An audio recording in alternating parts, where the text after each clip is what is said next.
Well, hello. It looks like I'm back yet again. I have another model here, HO scale, from Athearn to share with you. So let's go over to the workbench and take a look.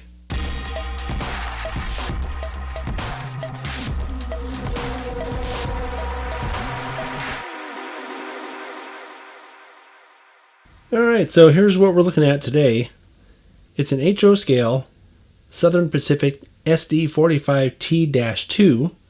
It's sure to be a favorite of many viewers, Southern Pacific's famous tunnel motors. Something you'll notice right off the bat is this locomotive looks a little beat up. You can see the logo on the side is not fully there, and if you could see it under the light with your own eyes, you'd notice that the gray looks a little faded, as well as the red up here in the front. And the reason for that is it's Athearn's Ready to Roll Primed for Grime series. And what that means is they've sort of weathered it ahead of time. So all you have to do is add some finishing touches to the weathering and it'll be good to go. This model represents Southern Pacific's number 9201, a tunnel motor in the 1990s. This one came with Soundtrack's Economy Sound and DCC, and the MSRP for that is $209.98. You can also get it as DC only for $149.98.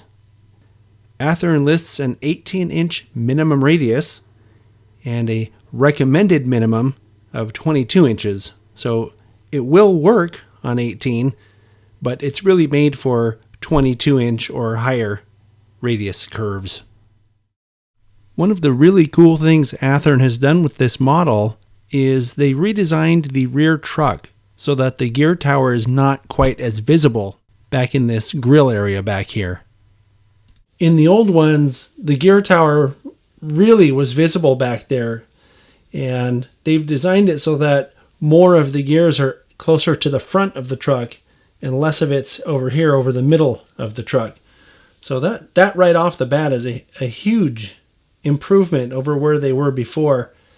Something I would also mention about this particular model is that the paint on it, other than the fact that they've pre-faded some of this stuff, is really good. And something that I've noticed that I really like a lot is that they've added some additional paint treatment to the grills to give them additional depth. Something else that I'm noticing right off the bat is the fact that the handrails are very straight. It's been the case in the past where plastic handrails like this came all crooked, and especially the stanchions, but this one has very straight, nice looking handrails. We looked at an SD40 recently on Product Spotlight, and I was commenting on that one that I think it's cool how they're including the armrest nowadays.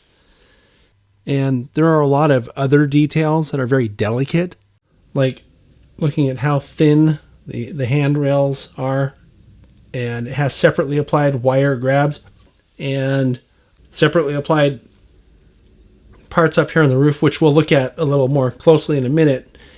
It looks like a Genesis model to me, but it's not. So I'm impressed with the level of better detail that they're including on these things. So it's pretty cool. Something else to point out is, just like the SD40 we looked at, this also has metal separately applied windshield wipers as well. So it's got a lot going for it in the realm of separately applied fine scale detail parts. So looking at the very front, you'll notice it's a separately applied snowplow, and it has the uncoupling lever, and then the hoses on this are rubber for durability, which is pretty cool. That's something else that they've gone to, is rubber hoses. And if you look up here, you'll see that it has prototype specific plated over headlights, which actually this would have been the red light, the emergency light. And we'll take a closer look at this. Something else worth mentioning, which I find to be really nice, is that Athearn is using LEDs now. So when we look at the lights later, you'll notice they look better than the bulbs that they used to use in models like this. So looking on the conductor's or fireman's side, down inside here you'll see there's a recessed brake ratchet, which is pretty cool. That's something that you used to have to add to models like this, but not anymore.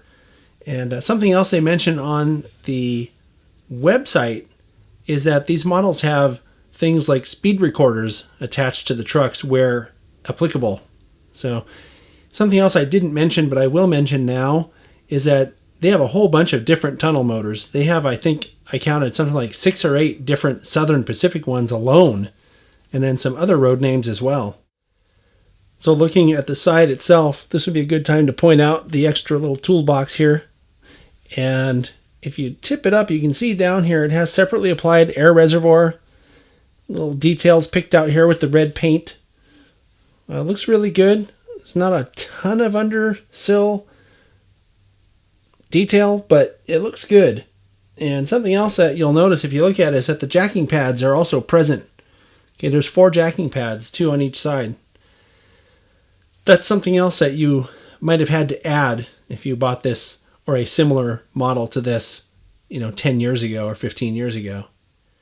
And now looking at the back, you'll notice similar details, separately applied thin wire grabs. You have your rubber hoses.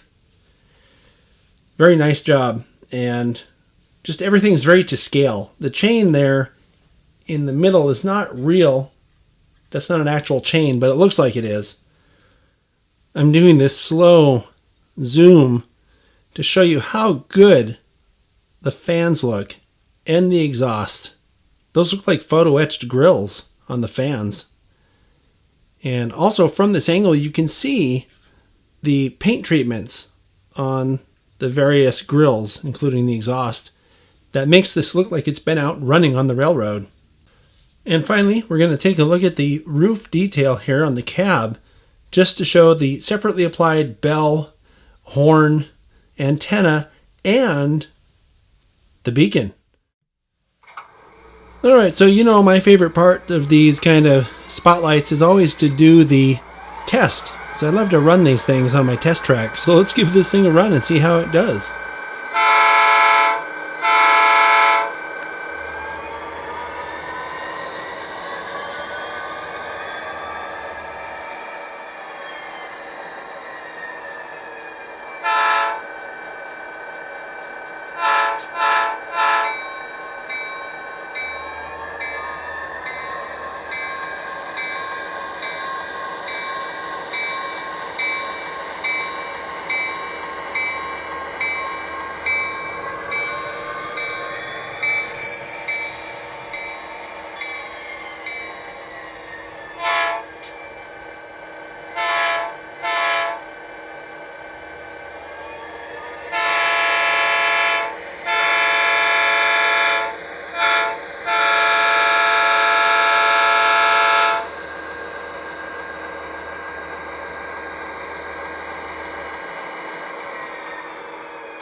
I'm going to show you a close-up of the beacon now. And I'm pretty sure you can change the rate at which it flashes if you don't like that for some reason. And here's the headlight. Like I was saying before, those are LEDs, so they're a good color and they'll last longer and they don't get as hot as bulbs. These are directional, so when it's in reverse, the rear headlight comes on with F0. Also LEDs. They look great. I have to say that I'm really excited about having this model in my collection now, and the fact that it's already sort of pre-weathered is kind of cool. It's going to help me when I eventually get around to trying my hand at weathering to sort of add to what they've already done. Something else that I really like about this model is the fact that they did re-engineer that back truck so that you can't see nearly as much of it as you used to on the old tunnel motors. So good job with that, Athearn. And another really cool thing about this model is that it has all that fine scale detail, separately applied thin wire grabs and the rubber hoses. So I'm pretty impressed. It sounded great. It ran great. I mean, I can't wait to get these things on the S.P.R.R. HO scale layout and try them. So what I'm going to do is put the SD40 from last time along with this tunnel motor. It should look really great. So I'll catch you next time.